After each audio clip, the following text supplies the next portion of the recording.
님들, 요즘 주식시장 보면서 이런 생각 안 들어? 삼성전자랑 SK하이닉스 둘 다 좋은 건 알겠는데 도대체 뭘 사야 하는 거야? 아니면 HBM이 그렇게 좋다는데 지금 들어가도 괜찮을까? 이런 고민들 말이야. 남들은 HBM으로 돈 벌었다는데 나만 소외된 것 같고 지금 들어가자니 상투 잡을 것 같아서 미치겠지. 근데 진짜 무서운 건 뭔지 알아? 님들이 삼성전자와 SK하이닉스 사이에서 저울질하고 있을 때 월가의 큰손들은 이미 이 두 회사를 경쟁자가 아닌 보완관계로 보고 다음 판을 다 짜놓고 조용히 매집 중이라는 거야. 오늘 이 영상 끝까지 보면 남들 다 아는 뻔한 뉴스 말고 HBM 시장의 판이 어떻게 바뀌고 있는지 그 본질을 꿰뚫는 시각을 갖게 될 거야. 왜 월가가 삼성전자 파업을 오히려 매수 기회라고 보는지, 그리고 2027년 메모리 가격 정론이라는 게 왜 함정인지 숫자와 데이터로 증명해 줄게. 오늘 내용 모르면 님들 계좌는 이번 AI 강세장에서 계속 소외될 수밖에 없어. 경제 해결사가 님들 계좌 심폐소생술 해줄 테니까 끝까지 집중해. 이 영상 하나로 님들 계좌의 운명이 바뀔 수도 있어. 이야기를 해보자. 현재 시장 상황부터 팩트체크 들어간다. 지금 삼성전자와 SK하이닉스 이 두 거인이 HBM 시장을 놓고 치열하게 싸우는 것처럼 보이지? 물론 표면적으로는 그래. 하지만 월가의 시각은 좀 달라. 그들은 이 둘을 경쟁자가 아니라 AI 시대라는 거대한 파이를 함께 키워나가는 핵심 플레이어로 보고 있어. 왜냐고? AI 시장의 성장이 너무나도 폭발적이라서 한두 기업의 힘만으로는 이 수요를 감당할 수 없기 때문이야. 마치 거대한 산을 오르는데 혼자서는 역부족이지만 두 명의 강력한 등반가가 서로를 의지하며 오르면 훨씬 더 빠르고 안전하게 정상에 도달할 수 있는 것과 같아. 지금 HBM 시장은 그야말로 황금알을 낳는 거위야. AI 학습과 추론에 필수적인 고대 역폭 메모리, 즉 HBM은 일반 D램보다 훨씬 비싸고 마진율도 높아. 그래서 삼성전자와 SK하이닉스 모두 사활을 걸고 개발에 매진하고 있는 거지. 그런데 여기서 우리가 주목해야 할 건 단순히 누가 더 많이 파느냐의 문제가 아니라는 거야. 월가에서는 HBM 시장의 파이 자체가 미친 듯이 커지고 있다는 점에 주목하고 있어. UBS가 HBM 총 최종 수요 전망치를 2026년 329억 비트, 2027년 580억 비트로 상향한 게 바로 그 증거야. 이 숫자가 뭘 의미하는지 알아? 시장이 커지면 곡괭이를 파는 회사가 두 개든 세 개든 다 같이 돈을 버는 거지. 마치 골드러시 시대에 금을 캐는 사람도 돈을 벌지만 그들에게 곡괭이를 파는 상인들도 떼돈을 버는 것과 같은 이치야. 특히 삼성전자는 파운드리 반도체 위탁 생산 사업까지 함께하고 있기 때문에 HBM과 시너지를 낼 수 있는 잠재력이 커. SK하이닉스가 HBM 리더십을 유지하면서 연간 영업이익 370조에서 418조 원이라는 괴물 실적을 찍는 동안 삼성전자는 파운드리 회복까지 더해지면 주가가 한 단계 더 도약할 수 있다는 시나리오가 월가에서 나오고 있어. 이건 둘 중 하나가 이기는 게임이 아니라 둘 다 이기는 윈윈 게임이라는 거지. AI 시대의 도래는 단순히 기술의 발전을 넘어 산업 생태계 전반의 재편을 가져오고 있어. 이 과정에서 HBM은 단순한 부품을 넘어 AI 시스템의 성능을 좌우하는 핵심 요소로 자리매김하고 있지. 따라서 HBM 시장의 성장은 반도체 산업 전체의 성장을 견인하는 동시에 관련 산업 전반에 긍정적인 파급 효과를 미칠 거야. 예를 들어 AI 데이터 센터의 폭발적인 증가는 전력 소모량의 급증으로 이어지고 이는 전력 인프라 관련 기업들의 성장을 촉진해. 또한 데이터 센터의 효율적인 운영을 위한 냉각 기술, 그리고 이 모든 장비를 운반할 물류 및 조선 산업까지 HBM을 중심으로 한 AI 생태계는 거대한 경제적 파급 효과를 창출하고 있어. 그럼 도대체 왜 사람들은 자꾸 2027년 중반 메모리 가격 정론이니 뭐니 하면서 겁을 줄까? 그래서 지금이 그때처럼 위험한 거야? 결론부터 말하면 완전히 달라. 2027년 중반 메모리 가격 정론이라는 건 같은 글로벌 AI 서버 지출이 2026년 약 49 성장한 뒤 성장률이 둔화될 것으로 봤기 때문이야. 수급 격차가 좁혀지면 HBM 단가에 압박이 올 수 있다는 분석이지. 하지만 이건 단순한 성장률 둔화 예측이지 시장의 붕괴를 의미하는 게 아니야. 마치 고속도로에서 시속 200km로 달리다가 시속 150km로 속도가 줄어드는 것과 같아. 여전히 빠른 속도지만 최고 속도보다는 낮아지는 거지. 중요한 건 AI 기술의 발전 속도가 예측을 훨씬 뛰어넘을 수 있다는 점이야. 만약 AI 모델의 복잡성이 기하급수적으로 증가하고 AI 서비스의 적용 범위가 예상보다 빠르게 확대된다면 HBM 수요는 예측치를 훨씬 상회할 수 있어. 과거에도 기술 발전 속도를 과소평가하여 시장 전망이 빗나간 사례는 수없이 많았다는 걸 기억해야 해.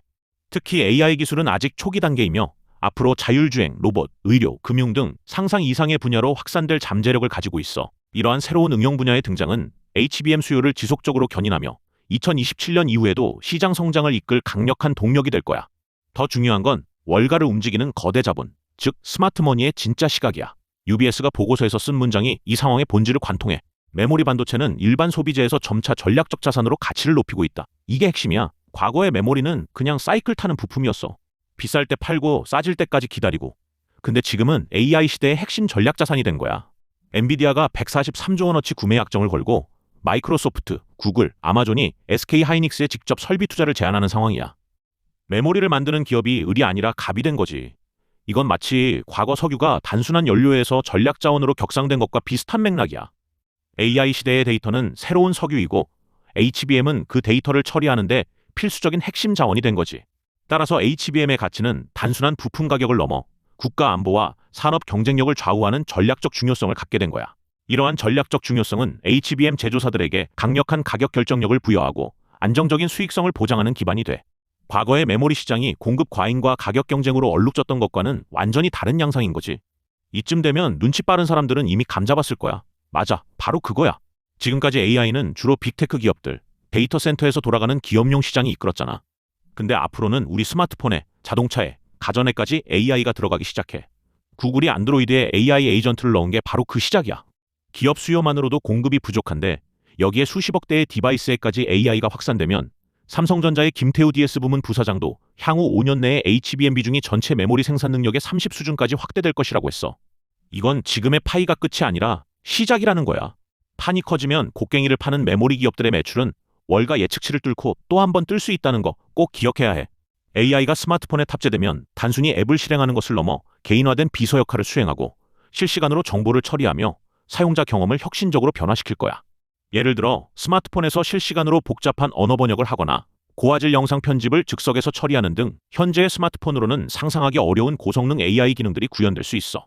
자동차에 AI가 들어가면 자율주행 기술이 고도화되고 인포테인먼트 시스템이 더욱 지능화될 거야. 운전자의 운전 습관을 학습하여 최적의 경로를 안내하거나 차량 내부에서 AI 비서가 다양한 편의 기능을 제공하는 등 자동차는 단순한 이동 수단을 넘어 스마트한 생활 공간으로 진화할 거야. 가전제품에도 AI가 적용되면 스마트홈 환경이 더욱 편리하고 효율적으로 진화하겠지.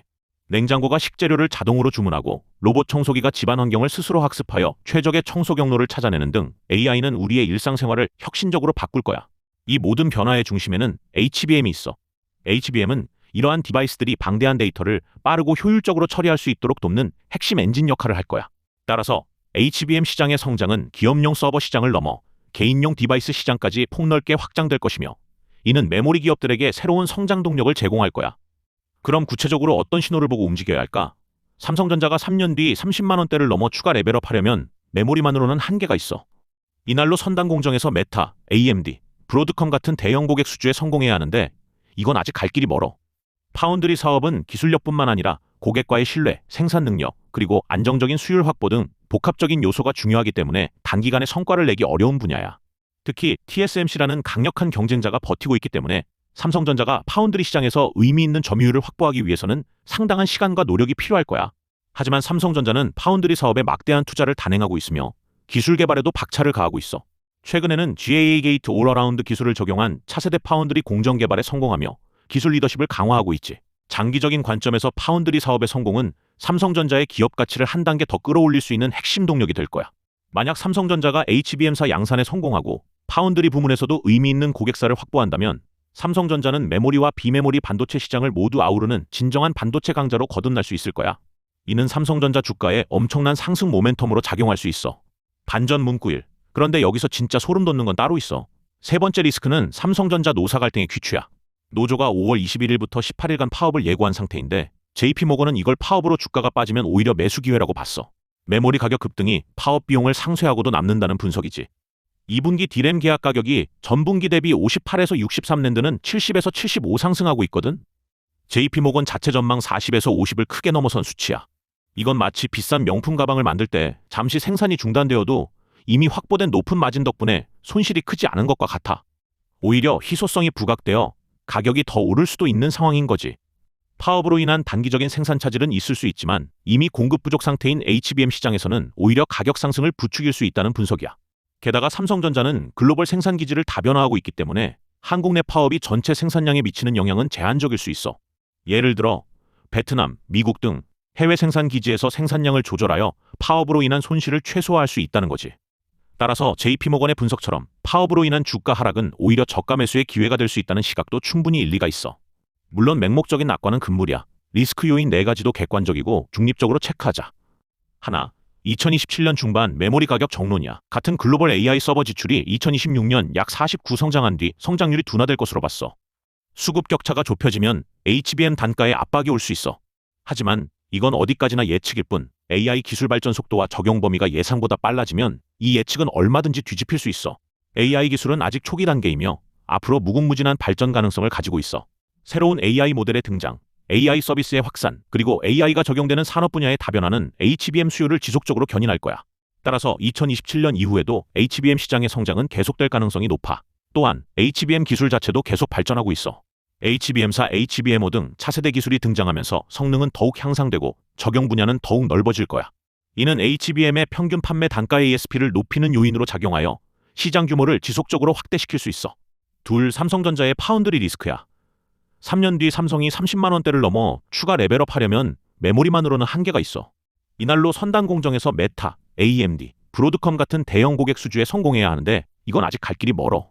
파운드리 사업은 기술력뿐만 아니라 고객과의 신뢰, 생산 능력, 그리고 안정적인 수율 확보 등 복합적인 요소가 중요하기 때문에 단기간에 성과를 내기 어려운 분야야. 특히 TSMC라는 강력한 경쟁자가 버티고 있기 때문에 삼성전자가 파운드리 시장에서 의미 있는 점유율을 확보하기 위해서는 상당한 시간과 노력이 필요할 거야. 하지만 삼성전자는 파운드리 사업에 막대한 투자를 단행하고 있으며 기술 개발에도 박차를 가하고 있어. 최근에는 GAA 게이트 올어라운드 기술을 적용한 차세대 파운드리 공정 개발에 성공하며 기술 리더십을 강화하고 있지. 장기적인 관점에서 파운드리 사업의 성공은 삼성전자의 기업 가치를 한 단계 더 끌어올릴 수 있는 핵심 동력이 될 거야. 셋, SK 하이닉스의 단일 포트폴리오 리스크야. 파운드리나 스마트폰처럼 다변화된 사업이 없기 때문에 AI 수요가 예상보다 빠르게 둔화될 경우 주가 변동성이 삼성전자보다 클 수 있어. 하지만 SK 하이닉스는 HBM 분야에서 압도적인 기술 리더십을 가지고 있기 때문에 AI 시장이 지속적으로 성장하는 한 그 강점은 유지될 거야. SK 하이닉스는 HBM 외에도 고성능 D램, 낸드 플래시 등 다양한 메모리 제품을 생산하고 있기 때문에 단일 포트폴리오라고 보기에는 다소 무리가 있어. 또한 SK 하이닉스는 HBM 기술을 기반으로 AI 가속기, AI 반도체 등 새로운 사업 영역으로 확장을 모색하고 있어. 이는 단일 포트폴리오 리스크를 줄이고 새로운 성장 동력을 확보하는 데 기여할 거야.